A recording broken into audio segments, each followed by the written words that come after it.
हे जननी जन्मभूमि, हे माता अयोध्या, आज मुझे तेरे चरणों में आने का सौभाग्य फिर से प्राप्त हुआ है। तेरा पुत्र राम तेरी पवित्र माटी को शत शत प्रणाम करता है। जननी जन्मभूमिश्च स्वर्गादपि गरीयसी।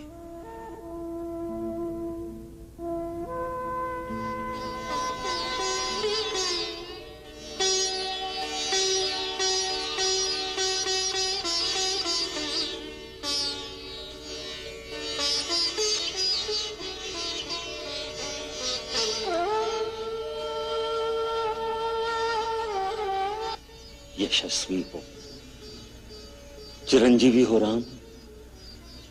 रावण पर विजय पाकर तुमने अपने पूर्वजों की कीर्ति को और भी उज्जवल कर दिया है। आप तो जानते ही हैं कि ये सब आपके आशीर्वाद का ही प्रताप था गुरुदेव। राम, आदिकाल में जब ब्रह्मा जी के कहने पर मैंने सूर्यकुल का पुरोहित बनना अस्वीकार कर दिया था, तो उन्होंने कहा था कि इस अवसर को मत छोड़ो, इसी कुल में भगवान का अवतार होगा।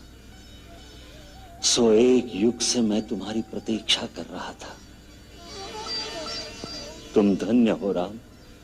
तुम्हारे इस महान पराक्रम के कारण आज मुझे तुम्हारा गुरु होने पर गौरव का आभास हो रहा है। वत्स, तुम्हारी कीर्ति पताका युगों युगों तक इतिहास के आकाश में फहराती रहेगी। मैं बहुत प्रसन्न हूं। आप प्रसन्न हैं, आपका आशीर्वाद पा लिया। अब और मेरे लिए पाने को कुछ शेष नहीं रह गया गुरुदेव।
मां, मेरे लिए राजभोग बनाकर रखा है ना? मैं जानती थी तुम मुझसे राजभोग अवश्य मांगेंगे। मां, मुझे सबसे अधिक दोगी ना? तेरे लिए अलग से रखा है मेरे लाल।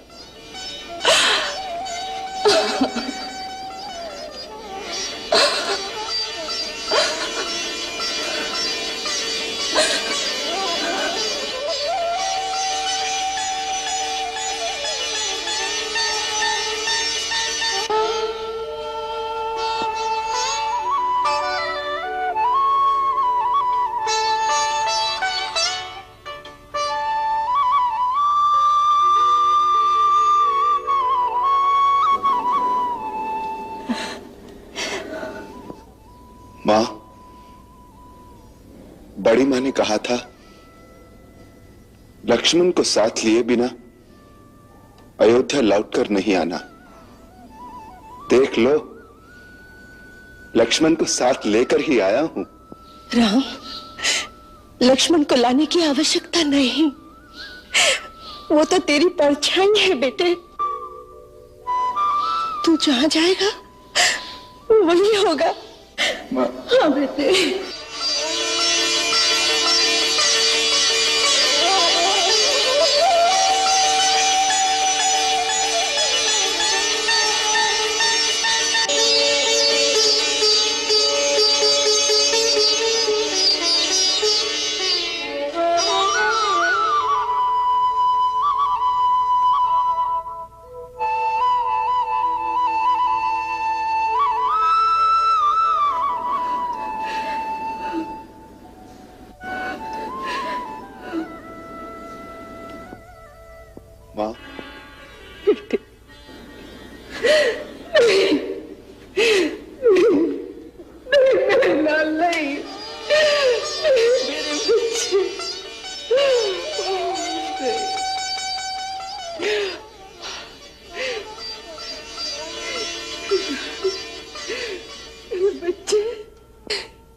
जब जब तुम पर विपत्ति आई है, मैं अपनी आत्मा की आंखों से तुम्हें देखती रही,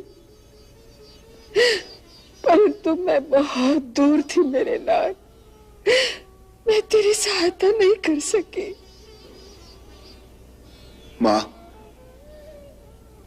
मैंने तो हर विपत्ति के क्षण में तुम्हें अपने निकट खड़ा पाया। मेरे रगों में तुम्हारे दूध की शक्ति थी, जिसके बल पर विपत्तियों के समुद्र को चीरता हुआ मैं तुम्हारे चरणों तक पहुंच गया।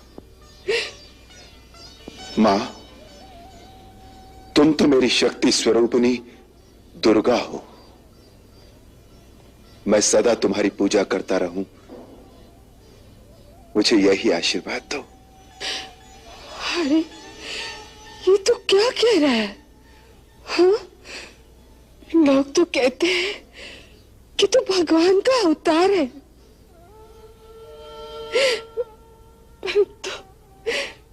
परंतु मैं तो इतना ही जानती हूं कि तू मेरे हृदय का टुकड़ा है। बस मैं तुम्हें उसी रूप में निहारती रहूं। मुझे और कुछ नहीं चाहिए, मुझे और कुछ नहीं चाहिए, बस मुझे और कुछ नहीं चाहिए। जो तेरे पिता ने कहा ना, वही मैं तुझे कहती हूँ। हाँ। मां, तुम्हें कैसे पता चला? जब वो देवताओं के साथ तुम्हारे विजय पर तुम्हें आशीर्वाद देने आए थे, उसी रात मेरे सपने में आकर उन्होंने मुझे वहां का सारा वृत्तांत बता दिया। जा, उस पगले को संभाल, उसने तो तुझसे अधिक कठोर वनवास काटा है।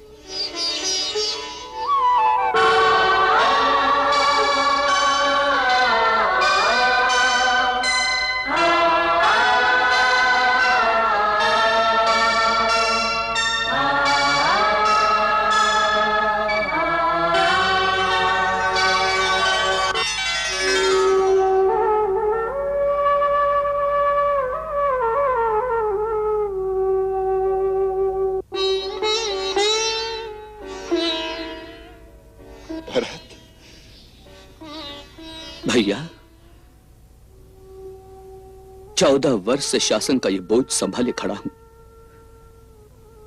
अब संभाल लीजिए अपनी अयोध्या और आपका ये कौशल राज्य।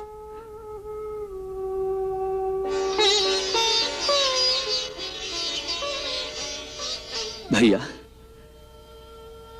ये उत्तरदायित्व मैं आपके श्री चरणों में समर्पण करता हूं, स्वीकार करें।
भैया,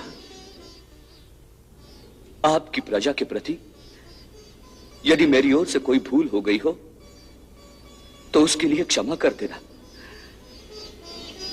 मैं आपकी भांति कोई राजा नहीं, मैं तो केवल एक सेवक हूं। भरत, अनंत काल तक तीनों लोक में जब भी कोई प्राणी धर्म की बात कहेगा तो धर्म का प्रमाण देने के लिए केवल एक ही नाम लिया जाएगा, और वो होगा वो होगा मेरे भरत का। भरत, मैंने तो वन में 14 वर्ष बिताए पिता की आज्ञा के कारण, परंतु तुमने तो केवल भावना और भ्रातृ प्रेम के कारण 14 वर्ष राजधानी के बीच रहकर भी सन्यासियों की तरह बिताए। भरत, तुम हम सब भाइयों में सबसे महान हो।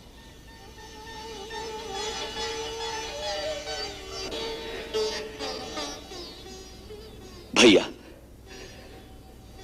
मां सच कहती है,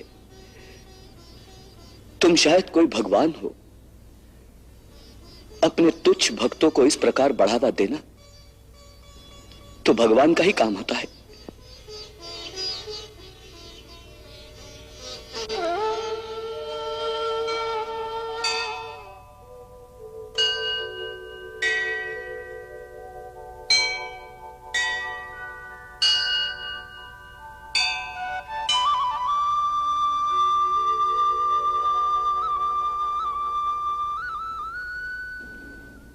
ए पगले, अब क्यों रोता है? अब तो मैं आ गया।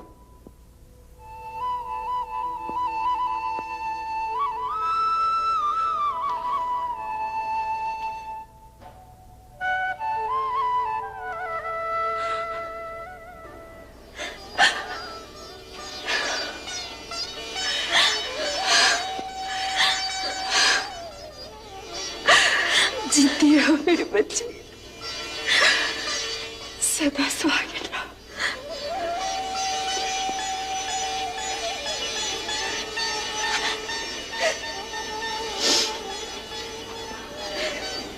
बेटी, तेरे बिना राजमहल तो क्या सारी अयोध्या सुनने लगती थी।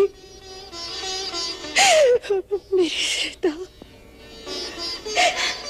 जीती रहे, सदा सुखी रहे।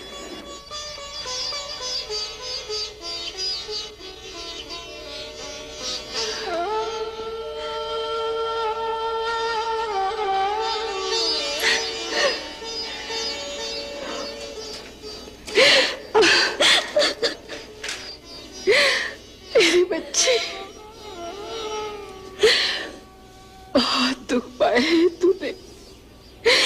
सोचती हूँ तो कलेजा मुंह को आता है। कैसे निकले होंगे वो दिन?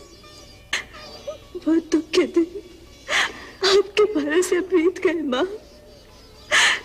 जब कभी मन घबराता था तो आपको याद कर लेती थी।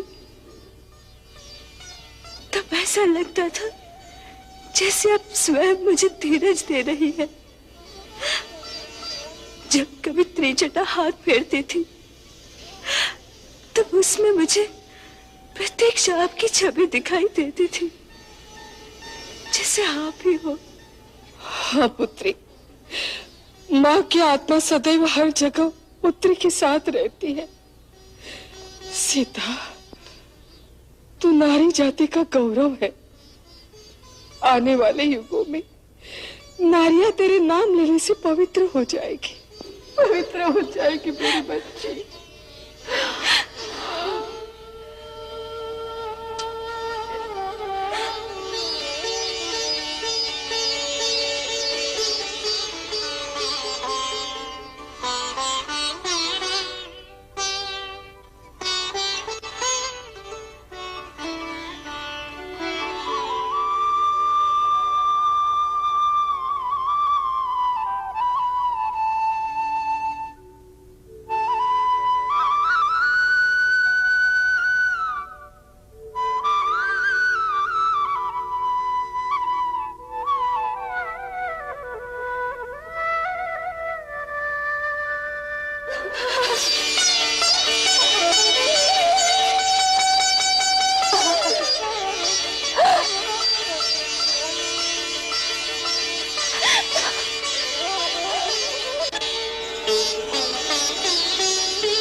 लक्ष्मण,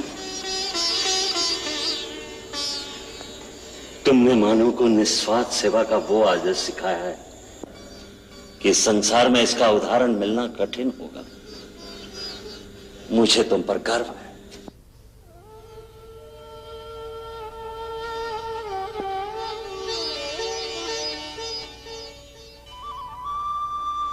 मां, मां,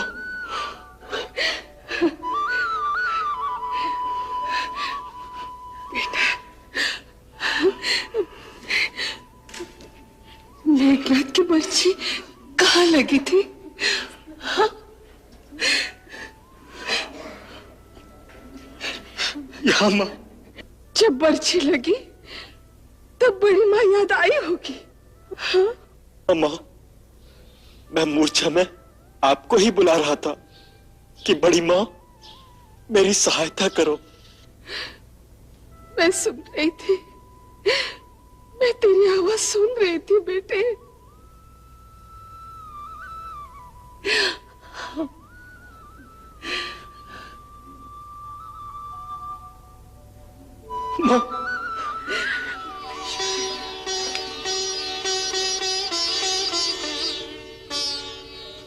मां,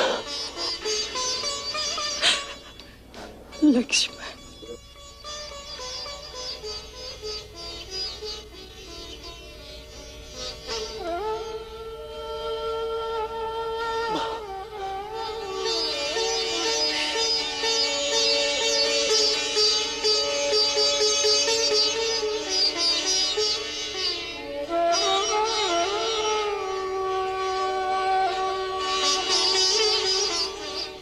लक्ष्मण, तूने मेरे दूध की लाज रख ली बेटे। भरत यदि धर्म का प्रमाण है तो तू युगों तक भाई के प्रेम का प्रमाण रहेगा। तेरी सदा जय हो बेटे, तेरी सदा जय हो।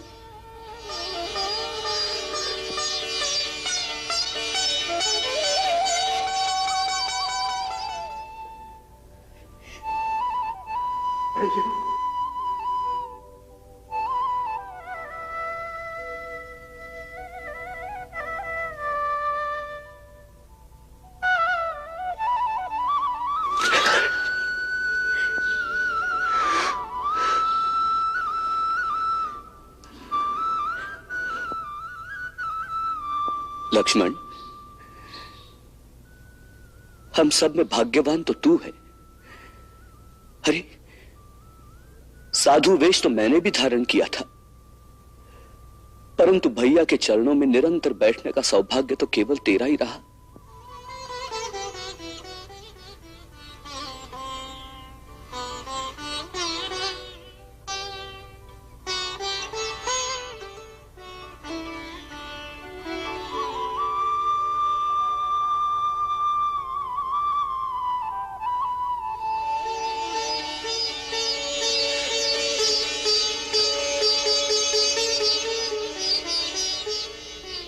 मुझे तो भरत भैया ने साधु वेश भी धारण नहीं करने दिया, अपने पास भी नहीं रखा भैया।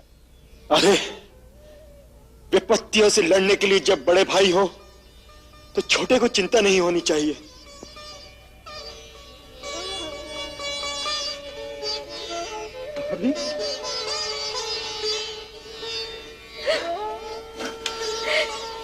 जीते रहो।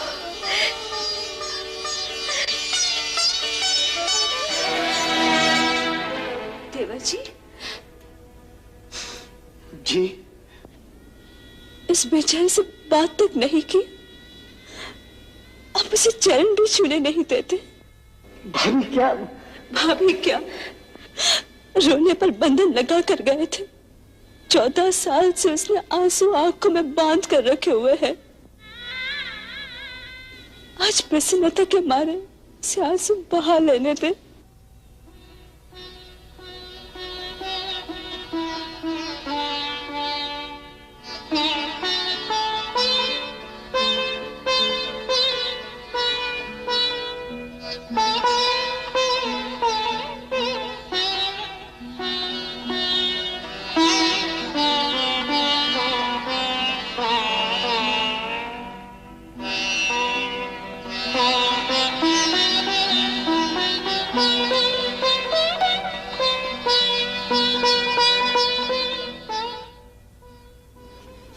प्रणाम आर्य सुमंत्र। प्रभु, ऐसा लगता था कि आपके आने से पहले ही प्राण चले जाएंगे। अब आप आए हैं और भी जीने को जी जाता है। आप कैसे चले जाएंगे? आपको तो हमारा मार्गदर्शन करना है।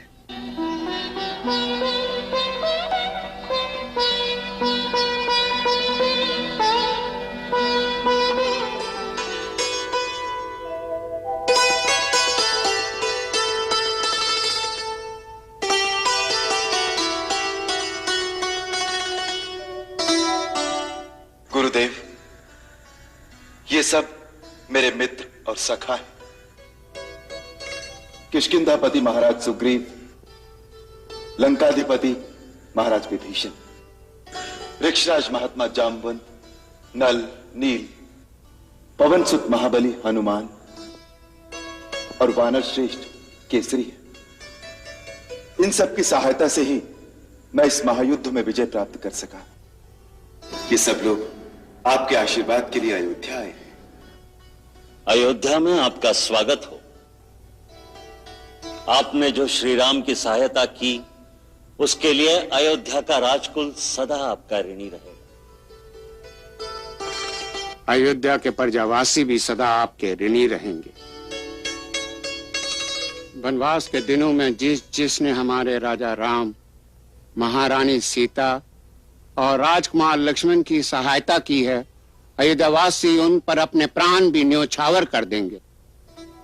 महाराज सुग्रीव, महाराज विभीषण, महाबली हनुमान, ऋक्षराज जामन और वानर सेनापतियों, अयोध्या के नागरिकों की ओर से आपका स्वागत है।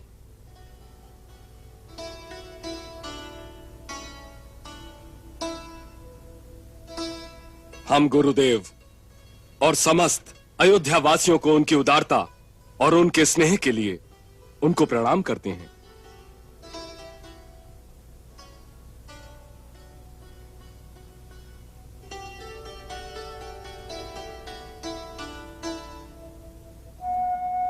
आप सबने मेरे मित्रों के प्रति अपने स्नेह और आदर से ये प्रमाणित कर दिया है कि अयोध्यावासी संसार के सबसे श्रेष्ठ नागरिक हैं। जहां के वासी इतने उदार और महान हैं, उस अयोध्या का वासी होने पर मुझे गर्व है। हमने आपके मित्रों के प्रति स्नेह प्रकट किया है, परंतु आपके प्रति हमें रोष है। रोष? परंतु मेरा दोष क्या है? हे राम, आपने तमसा नदी के तीर पर हमसे जो छल किया था, हमें रात में सोता छोड़कर चले गए थे, जिससे वनवास में हम आपकी सेवा से वंचित हो गए, उसके लिए हमने आपको क्षमा नहीं किया।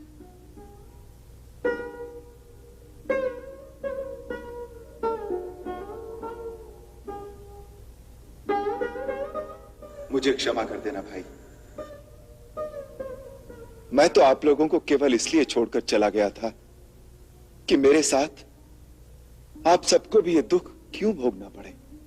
आपके साथ दुख भोगने में जो सुख मिलता, वो आप क्या जाने प्रभु। मैं जानता हूं भाई, तुम्हारे इसी निश्चल प्रेम की याद में ही मैंने वन में 14 साल काट लिए।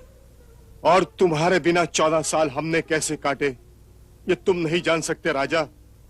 तुम भगवान हो, हम भक्त हैं। भक्त।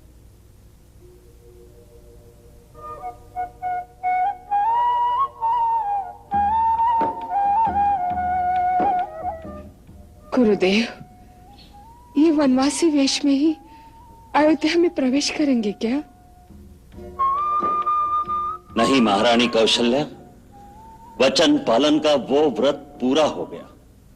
आज अभी सरयू किनारे जाकर राम, लक्ष्मण, भरत इन तीनों भाइयों की जटाएं खुलवाकर उन्हें राजसी वेश पहनाकर एक राजा के भांति अपने राजमहल में ले जाएंगे।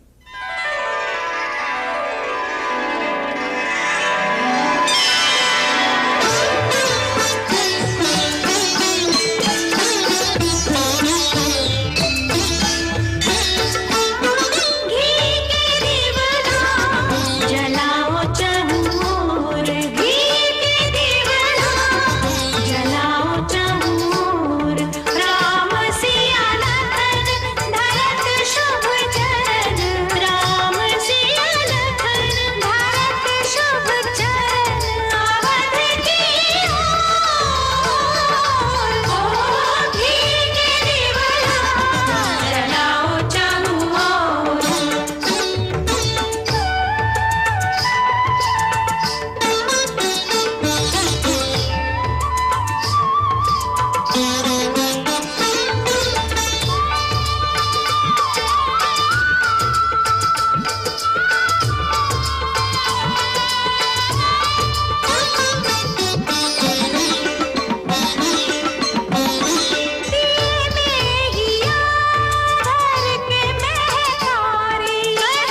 हम पहले माता कैकेयी के कक्ष में जाएंगे। मैं 14 वर्ष बाद आया हूं, उन्होंने मेरे लिए कुछ तो बनाकर रखा होगा। मां,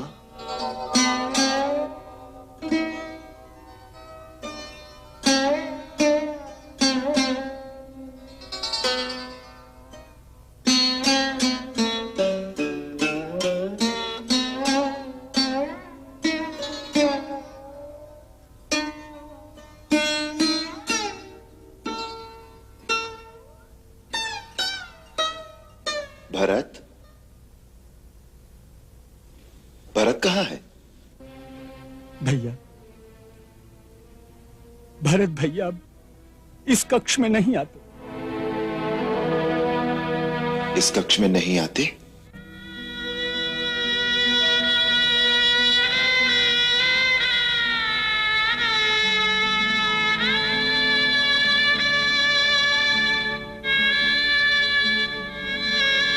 भरत, इधर आओ। आओ।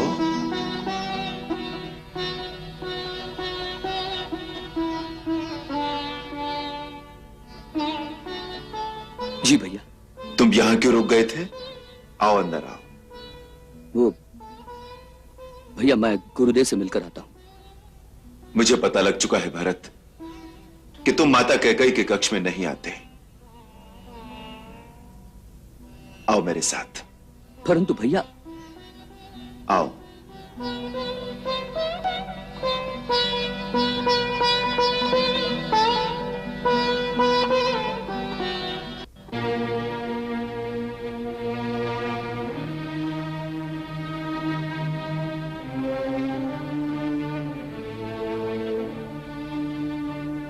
भरत,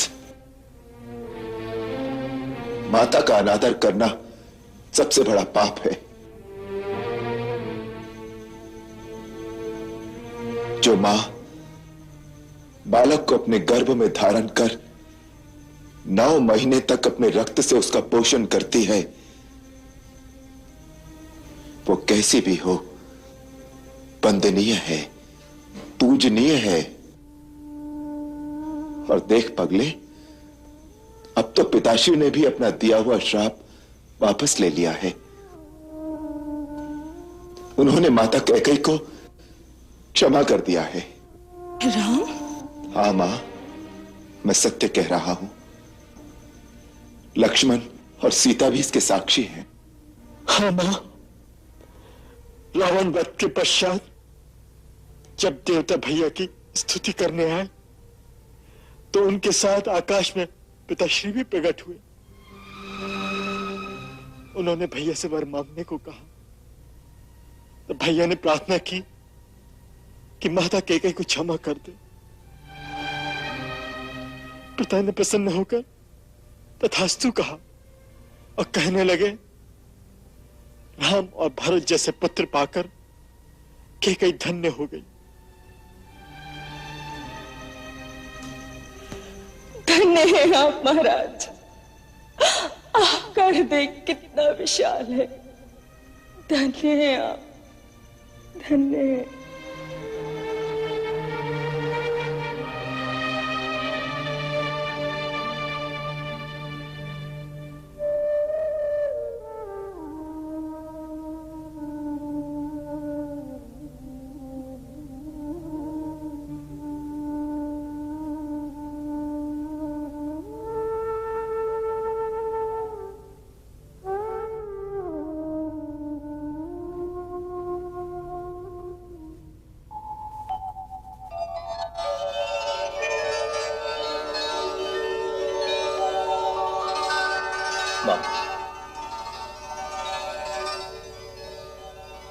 मां, मुझे क्षमा कर दो।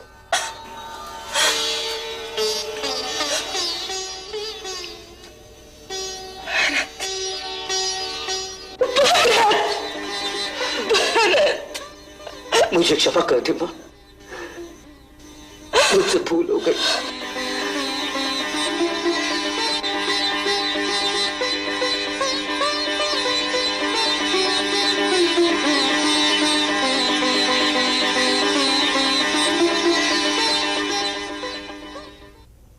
महाराज सुग्रीव, महाराज विभीषण, वीरवर हनुमान, महात्मा जाम्बवंत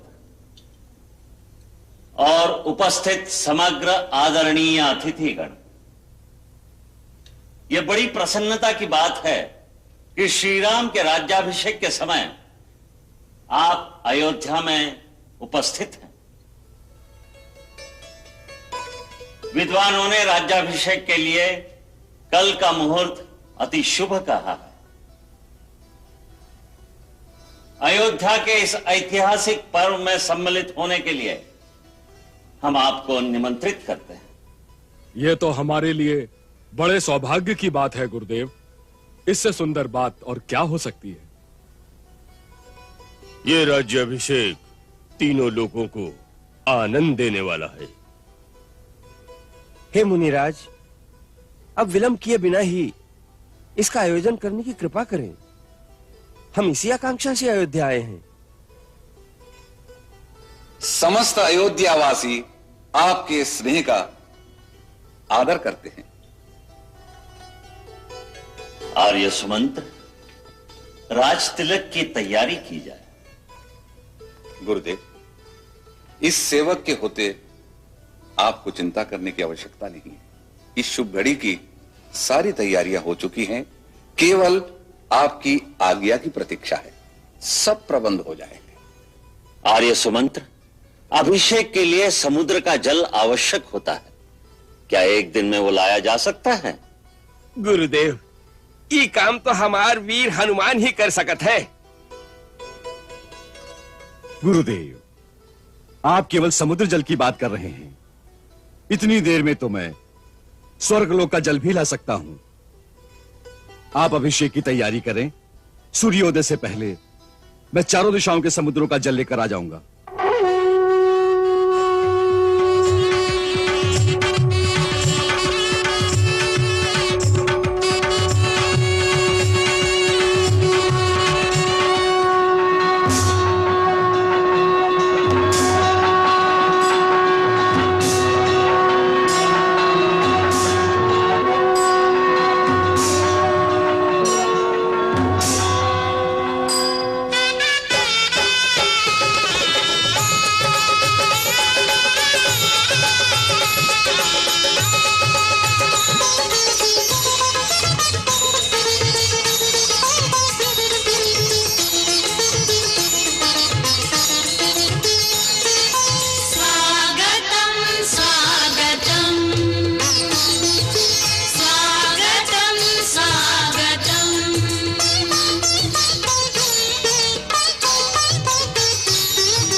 बेटी,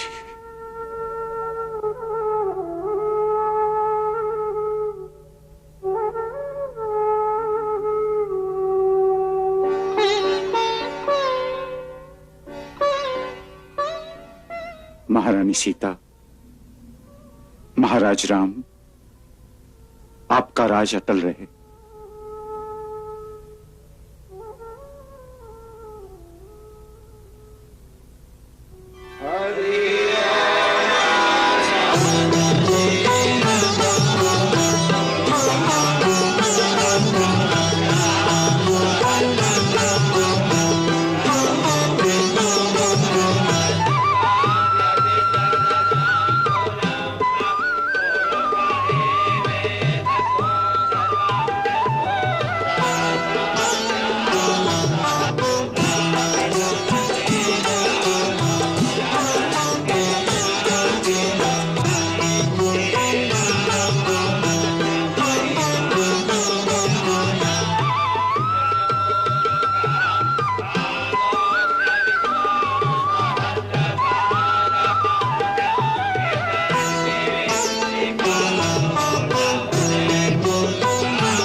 रक्षो अरिष्टनेमि स्वस्ति नो बृहस्पतिर्दधातु।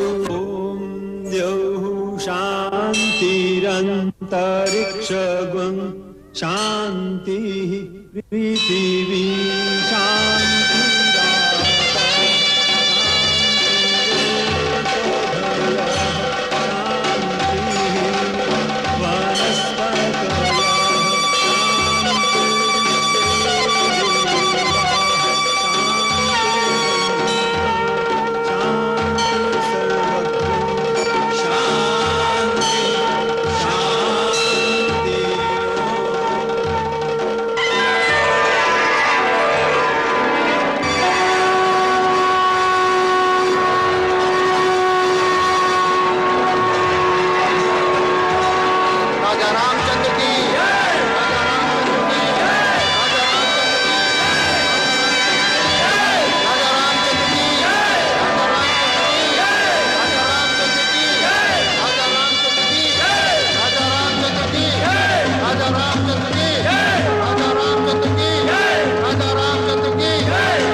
धर्मं चर धर्मं चर सत्यं वद सत्यं वद मानव रूप वेद धरि आए तो कर जोर राम गुण गाए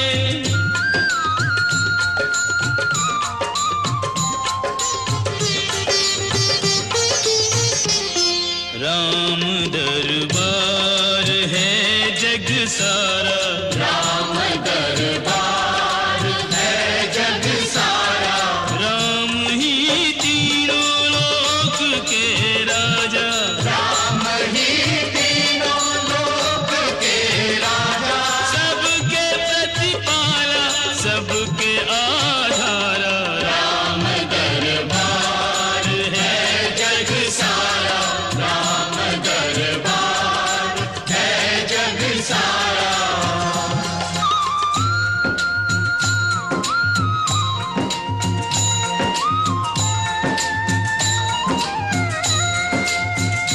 तुम ब्रह्म तुम सा कौन है तुम विष्णु बन कर व्याप्त हो कल्याणकारी है प्रभु तुम ध्यान से शिव प्राप्त हो सर्वज्ञ हो सर्वत्र हो सर्वोच्च हो संभ्रांत हो क्या वेद गाए स्तुति तुम्हारी तुम स्वयं वेदांत हो चारों वेद यही वर मांगा नाच रहे हम पर अनुरागा राम का भेद ना पाया वेद राम का भेद न पाया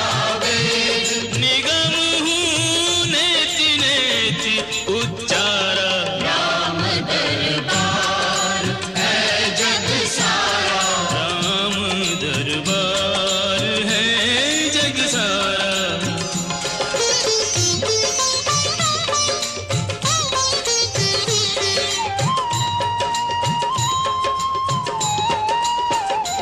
जय राम रमारमणं समनं भवताप भयाकुल पाहि जनम अवधेश सुरेश रमेश विभो शरणागत मागत पाहि प्रभो गुणशील कृपा परमायतनम प्रणमामि निरंतर श्रीरमणम्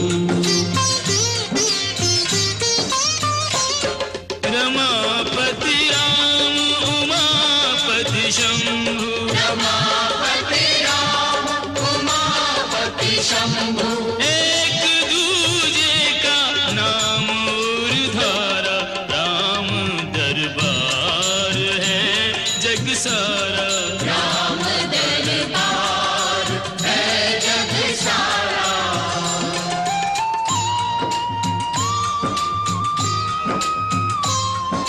तीन लोक में राम का सजा हुआ दरबार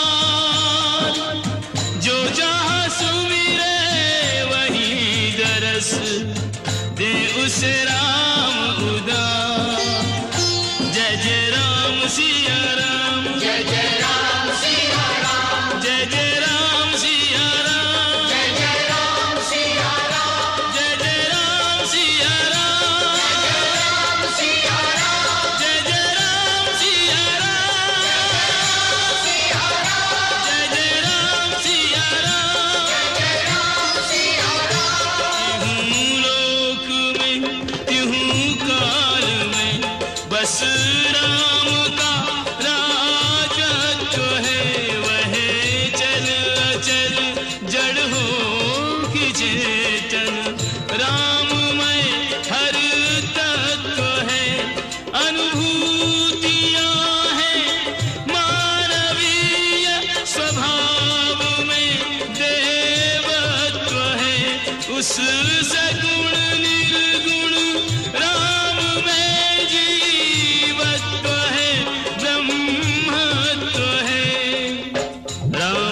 सर्व राम सब माही, रूप विराट राम सम नाही। जितने भी ब्रह्मांड रचे हैं, सब विराट प्रभु माही बसे हैं। रूप विराट धरे तो 14 भुवन माही नहीं आते हैं। सिमटे तो हनुमान हृदय में सीता सहित समाते हैं। पतित उदाहरण दीन बंधु पतितों को पार लगाते हैं। बेर बेर शबरी के हाथों बेर प्रेम से खाते हैं। जोग जतन कर जोगी जिनको जन्म जन्म नहीं पाते हैं।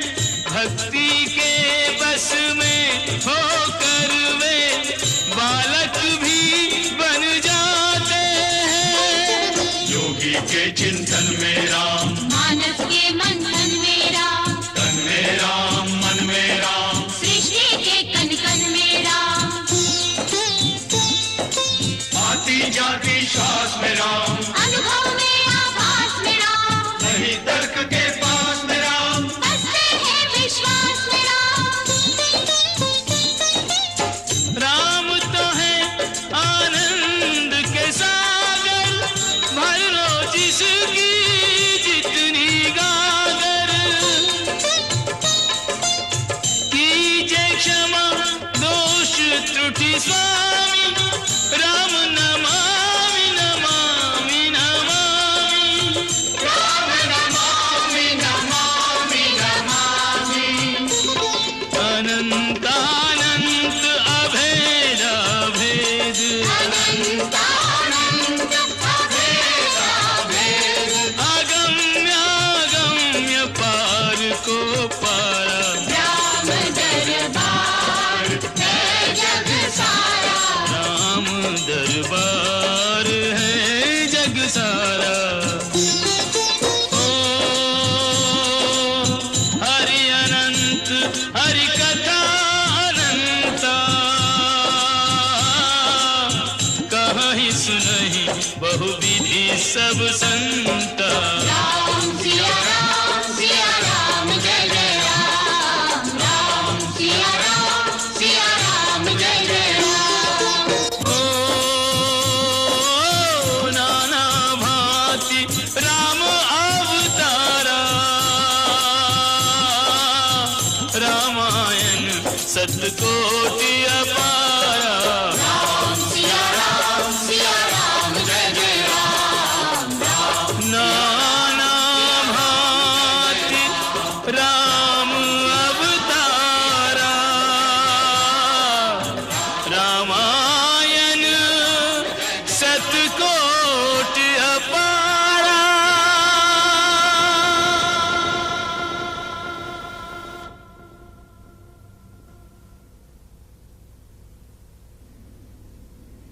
नाना भांति राम अवतारा, रामायण सत कोटि अपारा। जिस प्रकार हर कल्प में नाना भांति राम के अवतार होते हैं, उसी प्रकार भिन्न भिन्न कल्पों में और अलग अलग लोकों में मुनियों ने भी अनेकानेक भांति रामचरित गाया है। इसी कारण तुलसीदास ने लिखा है कि हरि अनंत हरि कथा अनंता। रामायण के करोड़ों रूप हैं। राम कथा के मुख्य रचयिता कौन है, उसके लिए रामचरितमानस में लिखा है, रामचरितमानस मुनि भावन, विरचेहु शंभु सुहावन पावन। रचि महेश निज मानस राखा, पाए सुसमय शिवासन भाका। भगवान शिव ने इसे रचकर माता पार्वती को सुनाया। फिर भगवान से सुनकर काकभुशुंडी ने यही कथा अपने पक्षियों की सभा में बैठकर गरुड़ को सुनाई। इसी कथा को महर्षि याज्ञवल्क ने गंगा के तीर पर बैठकर भरद्वाज मुनि और दूसरे ऋषियों को सुनाया। रामायण में सबसे अधिक महत्वपूर्ण बात यह है कि इस कथा में श्री राम का चरित्र एक आदर्श मानव के रूप में दर्शाया गया है। इसी कारण यह कथा मानव को नैतिक उत्थान की राह दिखाती है। ये हम सब ने प्रत्यक्ष देखा है कि किस प्रकार राम कथा सभी जातियों के, सभी अवस्थाओं के प्राणियों के हृदय पर मानवता के शाश्वत मूल्यों की छाप छोड़ती है। इस राम कथा के द्वारा किस प्रकार समस्त प्राणी अपने अपने धर्म अर्थात अपने अपने कर्तव्य के आदर्शों के प्रति सचेत हो गए हैं। ये महान गाथा संप्रदाय, जात पात और देशों की सीमाओं को पार करके सीधी मानव की आत्मा को छूती है। इसी कारण यह युगों युगों से मानव का मार्गदर्शन करती आई है, मानव को उसका धर्म सिखाती आई है। धर्म का अर्थ होता है कर्तव्य। जैसे हम कहते हैं कि पिता का क्या धर्म है अथवा इस अवसर पर पुत्री का क्या धर्म है, सो रामायण सर्वदा मानव की कर्तव्य पथ प्रदर्शिनी रही है। इसीलिए इसे बार बार कहा और सुना जाता है। यह धर्म ग्रंथ किसी एक देश या संप्रदाय का नहीं वरन समस्त मानव जाति का है। यह बात अब प्रत्यक्ष हो चुकी है। इस कल्प में सर्वप्रथम इस कथा की रचना आदि कवि महर्षि वाल्मीकि ने की।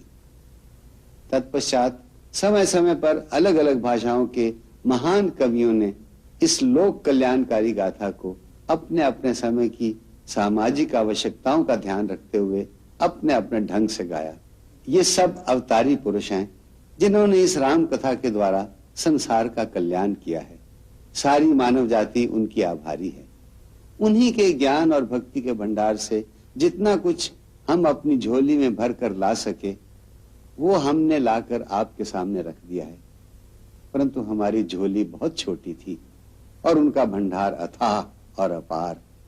हमारी इस कमी को आप अपनी उदारता से क्षमा कर देंगे, इसी अपेक्षा के साथ हम दर्शकों को उनकी उदारता और स्नेह के लिए प्रणाम करते हैं। जय श्री राम।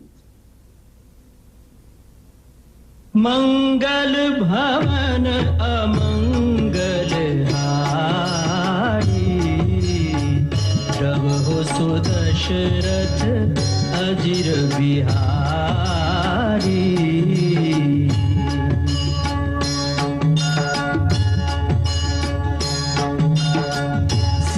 सीताराम चरित अति पावन, मधुर सरस अरु अति मन भावन।